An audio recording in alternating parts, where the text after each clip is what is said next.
One thing that we're doing in the Gears beta is the fact that there are those 2 maps that are definitely shipping, Checkout and Thrashball, but the other 2 maps are going to be decided by the community out of a pool of 4. When we looked at the beta, we were seeing we have 6 maps contenders, and there's 2 we want for sure. One is Checkout. This is one of our favorites at the studio. It's small, really shows off that intimate combat with the retro and the sawed-off shotgun. And then the Thrashball Arena, which is sort of Cole's home stadium.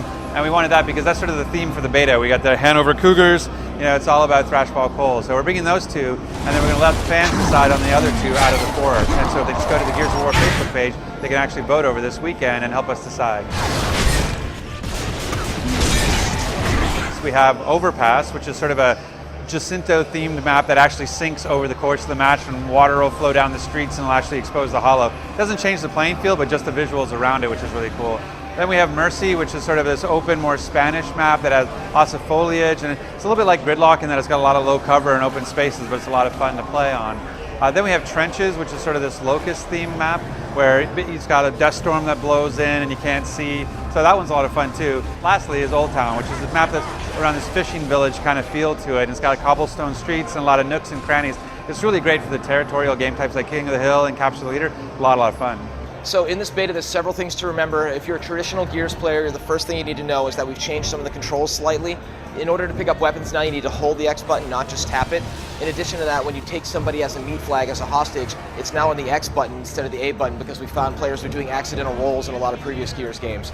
On top of that, there's a lot of strategy with the different weapons that ship in the beta. The sawed-off shotgun is an extremely powerful weapon, but you need to be right on top of your enemies to do it. However, if you have a guy that's reviving another guy or a couple of enemies that are near each other, you can actually jib 3 or 4 guys at the same time, which is incredibly gratifying. Keep in mind, though, the reload for that weapon is incredibly long.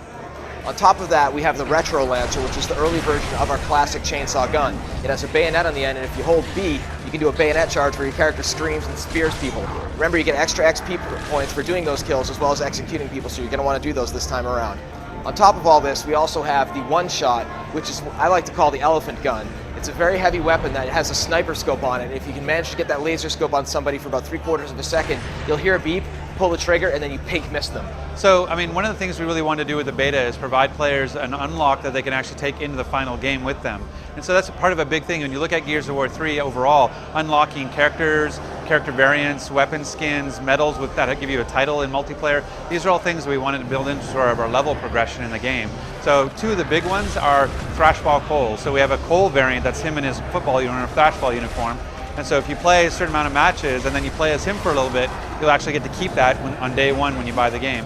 And our big one is the Golden Retro Lancers. And so if you play like 90 matches in the beta, you'll actually unlock this. And then if you kill like 100 people with it, it'll be yours. On September 20th, you open the box, put it in, there's your gold retro that you can go and own people with. The beta will be coming out roughly around mid-April. We're still ironing out what the exact date's going to be.